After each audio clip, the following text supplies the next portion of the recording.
Youssef, ça peut être problématique à partir du moment où bon, l'idéal, ce serait qu'il joue toujours au poste de latéral droit, et comme ça il est dans ses repères et ses références, et à la limite, il revient en sélection, il est dans la lignée de ce qu'il pratique tous les week-ends.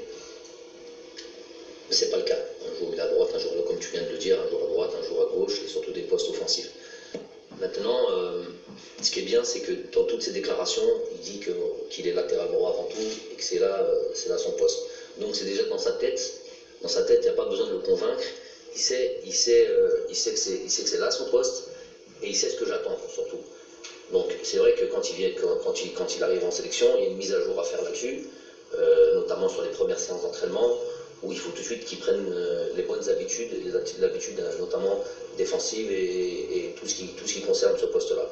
Donc je vous dis, c'est pas l'idéal qu'il puisse jouer des postes offensifs en club et venir rejouer à son poste de latéral droit en équipe nationale, mais je vous dis, le moindre mal, c'est que le joueur est pleinement convaincu que son poste c'est latéral droit et rien d'autre. Et nous, le temps de toutes les séances, on fait un rappel là-dessus et il est bien attentif à ce qu'on demande et il sait qu'il ne faut pas qu'il se trompe. Donc ça c'est un.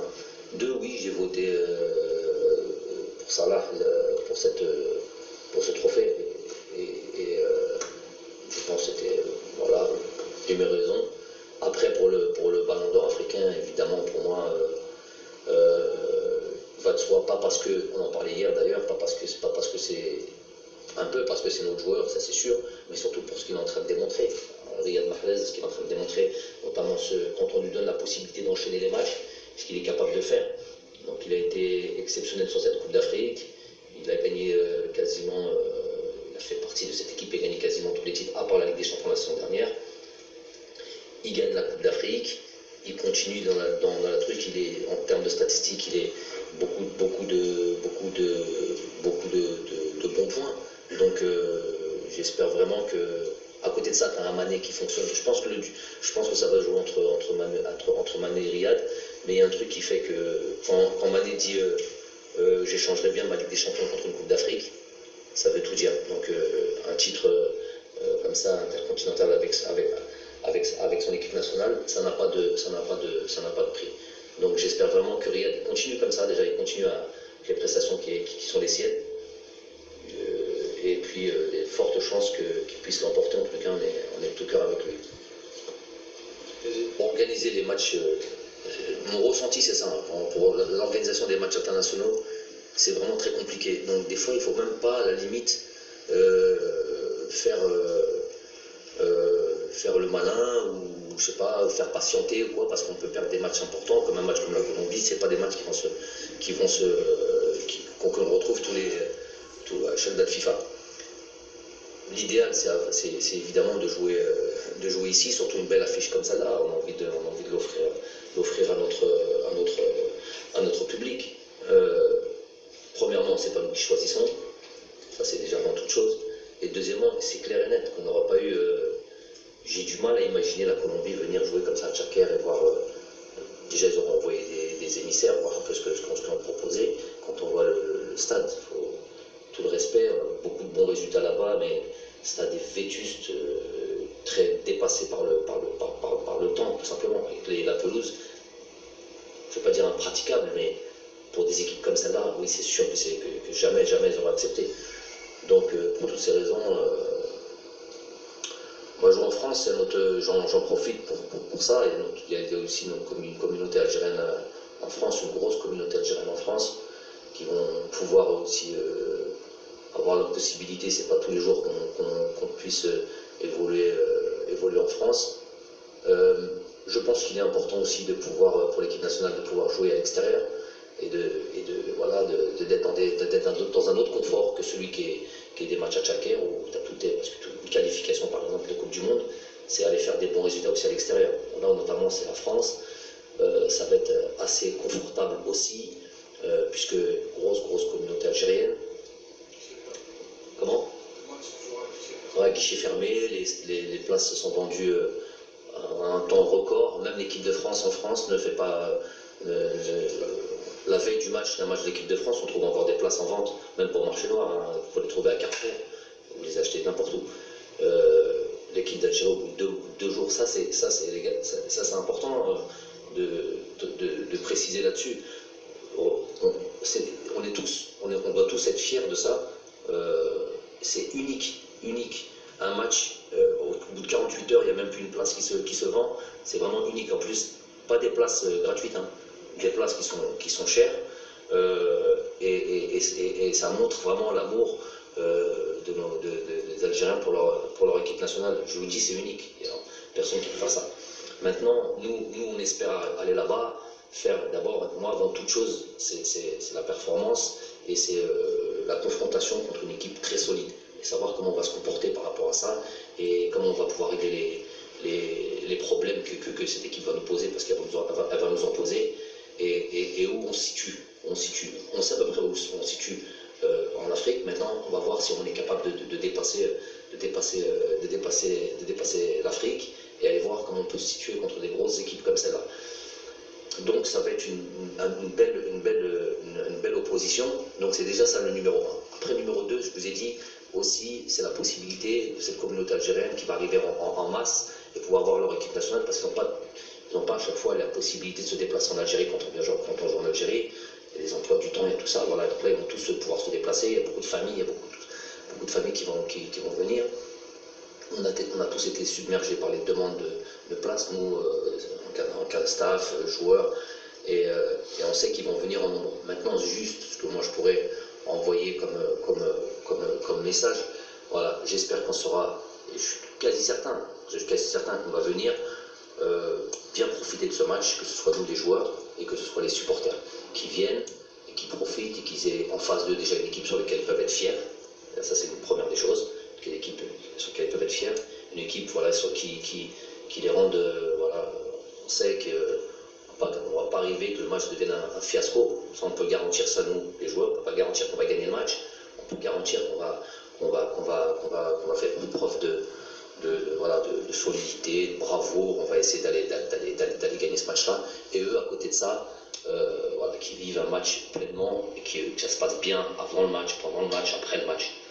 Et ça, c'est le seul, voilà, qu'on soit tous voilà, exemplaires. Nous, les premiers, nous, l'équipe, qu'on soit exemplaires, et que tous nos supporters, voilà, qu'il puisse y avoir un match, voilà, sur lequel il n'y a pas le moindre incident, que tout se passe pour le mieux. Et pour terminer sur ce, j'ai un peu élargi un petit peu le truc, j'avais prévu d'en parler, un peu à l'image de ce qui se fait ici tous les vendredis, où on sort par millions, on va dire millions, par millions, sans casser un verre, sans rien du tout, alors que c'est beaucoup plus important et beaucoup plus revendicatif, on va dire, ce qui se passe au pays. On est exemplaire à ce niveau-là. Donc notre communauté algérienne en France, Inch'Allah, qui viennent, qui profitent, qui passent un bon moment, on va tout faire pour être à la hauteur, et puis qui sortent du stade et qui passent une belle soirée, qui rentrent chez eux, voilà, tranquillement.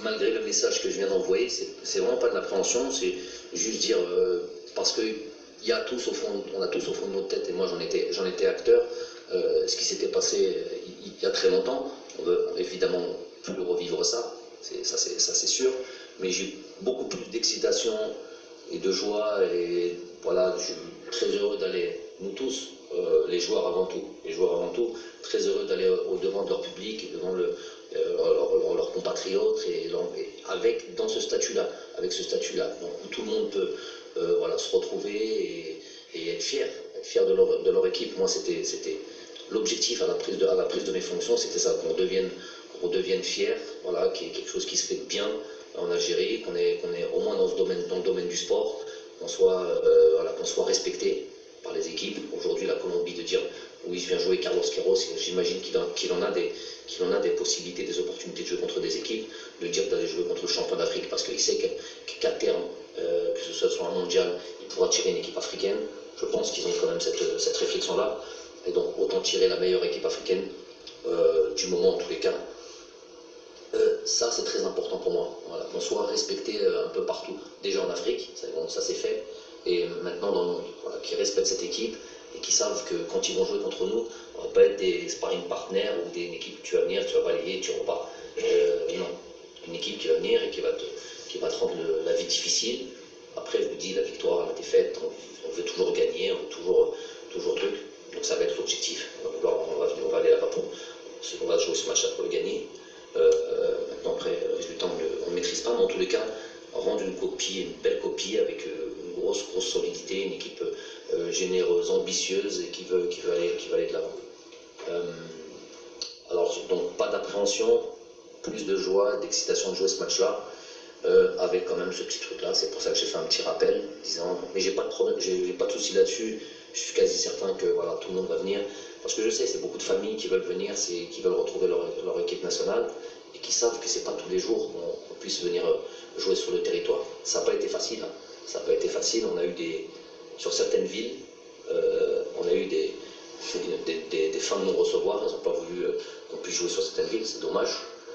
Alhamdoulilah, finalement, ça a été fait avec Lille. Et voilà. Donc, plus de joie d'aller jouer ce match-là que de crainte.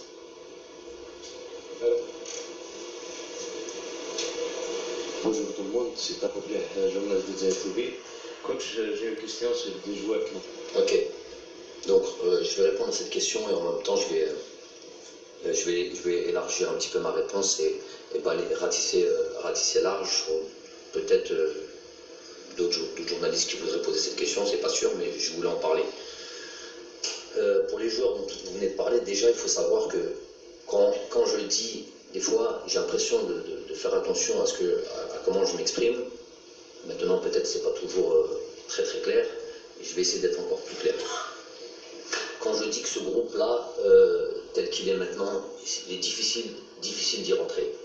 Difficile, c'est une bonne chose pour moi. Si maintenant, à chaque fois, de stage en stage, on balaye un groupe, on en ramène un autre, on balaye un groupe, on en ramène un autre, ça veut dire qu'il y a une instabilité qui s'opère très clairement, et ça veut dire surtout qu'il n'y a pas de résultat.